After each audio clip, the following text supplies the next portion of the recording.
बात कर रहे थे अपने कंटेंट में रेलिवेंसी एंड वैल्यू को आपने किस तरह से मेंटेन करना है, तो उसी के सीक्वेंस में एक नेक्स्ट टिप है, that is to be specific in your writing. इसका मतलब क्या है कि आपने वेग स्टेटमेंट्स को या इस तरह के वर्ड्स या सेंटेंसेस जो आपकी राइटिंग में वैल्यू ऐड नहीं कर रहे, उनको आपने अवॉइड करना है।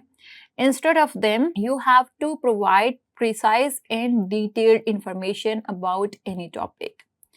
एक टर्म है डेटा जर्नलिज्म। डेटा जर्नलिज्म क्या कहती है कि आप डेटा पॉइंट्स की बेस पे अपने कंटेंट को या जो भी आप चीज लिख रहे हो उसको एक्सप्लेन करते हो।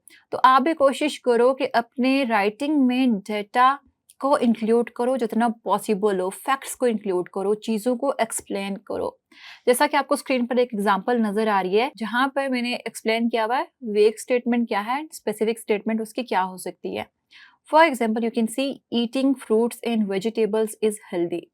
Now, this is very general statement. ये पढ़ के आपके रीडर को यहाँ से कोई वैल्यू नहीं मिल रही। We all know that eating fruits and vegetable is healthy. You have to be very specific and explain in detail के how it is healthy, like and what and how.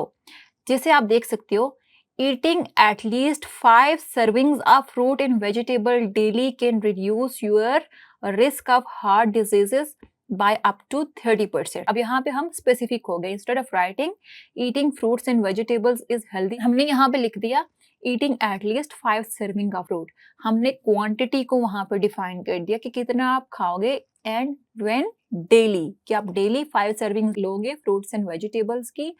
And then how it is healthy, what it can do, it can reduce heart diseases by what percentage? 30%। अब ये information आपको मिलेगी कहाँ से? Research से। और research आपने कैसे करनी है वो पिछले लेक्चर्स में हमने एक्सप्लेन किया हुआ है, तो आप रिसर्च वाले सेक्शन को देखें। Then there you can say one more example, saving money can help you with emergency funds. अब this is also very general and vague statement. हर किसी को पता है, इवन हर कोई ये बात कहता है कि अपने बुरे वक्त के लिए कुछ ना कुछ अमाउंट जमा करके रखिए, but as a content writer you have to explain कि how it can help. So you can say हमने एक्सप्लेन किया हुआ है saving 20% of your monthly income can help you build an emergency fund that covers 3 to 6 months of living expenses. तो हमने यहाँ पे specify कर दिया कि हाउ मच टू सेव, कि आप अगर अपनी मंथली इनकम का 20% सेव करेंगे तो it can be helpful for 3 to 6 months of living expenses. So that is how you become specific in your writing and you explain the things clearly. The next thing that makes your writing more specific and adds value to it is to explain the why. आपने अपने reader को ये समझाना होता है कि why is something important or beneficial। आप just state ना कर दें कि this is something, आप एक्सप्लेन करें कि why it is important, why it is beneficial।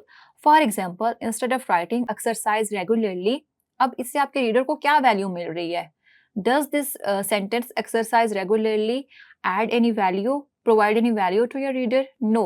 But when you will write regular exercise boosts heart health and improves mental health by reducing anxiety and depression, this is value। आप explain कर रहे हो कि exercise regularly, why? Because it improves your mental health, heart health and reduces anxiety and depression। Likewise, instead of writing invest in quality sleep, आप उसमें explain करोगे कि why, what it does। जब आपकी नींद अच्छी होगी तो उससे आपको क्या फायदा होगा। Investing in quality sleep is vital for your health as it plays a crucial role in physical recovery, memory consolidation and emotional regulation। तो हमने यहाँ पे एक्सप्लेन कर दिया कि आप जब क्वालिटी स्लीप इंश्योर करेंगे तो उससे आपको क्या क्या फायदे होंगे। सो व्हेन पॉसिबल या व्हेन नेसेसरी आप वाहे को एक्सप्लेन करें, बी स्पेसिफिक, चीज़ों को डिटेल में एक्सप्लेन करें। एंड फाइनली, अपनी राइटिंग में वैल्यू ऐड करने के लिए उसको डाटा, स्टैटिस्टिक्स एंड एग्जाम्पल से बैकअप करें। जहाँ पे भी, अब ज़रूरी नहीं है कि हर एक सेंटेंस में आप डाटा ऐड करो या हर एक सेंटेंस में आप एग्जाम्पल ऐड करो, but through out the content जहाँ पे भी पॉसिबल हो आप स्टैटिस्टिक्स ऐड करें, डाटा पॉइंट्स ऐड करें और एग्जाम्पल्स भी ऐड करें। For example, instead of writing work from home increases productivity, आप वहाँ पे एक स्टडी को मेंशन कर सकते हो। A 2021 study by FlexJobs found that 65% of employees reported increased productivity when working from home। तो हमने एक जर्नल स्टेटमेंट लिखने के बजाय एक रिसर्च बेस्ड स्टेटमेंट को लिख दिया विद डेटा पॉइंट्स, जिसने उसकी वैल्यू को और इनहेंस कर दिया। Likewise instead of writing invest in quality sleep, हमने वहां पे विद एक्सप्लेनेशन बता दिया कि what it does. It plays a crucial role in physical recovery, memory consolidation and emotional regulation. तो इस तरह से आपने अपने राइटिंग को डेटा पॉइंट्स के साथ एक्सप्लेन करना है। अब ये स्टैटिस्टिक्स या डेटा पॉइंट्स आपको कहाँ से मिलेंगे, ये भी हमने प्रीवियस लेक्चर्स में एक्सप्लेन किया हुआ है कि आप स्टैट्स को रिसर्च में किस तरह से यूज़ कर सकते हो और स्टैटिस्टिक्स फाइंड करने के लिए कौन कौन से रिसोर्सेज यूज़ कर सकते हो। To go and watch those lectures. So that is it कि हाउ आप अपनी राइटिंग को more relevant and more valuable बना सकते हो। In the next section I will tell you कि फाइनली आफ्टर राइटिंग एवरीथिंग, ये सारी प्रैक्टिसेस इंश्योर करने के बाद आपने अपने कंटेंट को एडिट एंड प्रूफ रीड कैसे करना है। तो मिलते हैं नेक्स्ट सेक्शन में।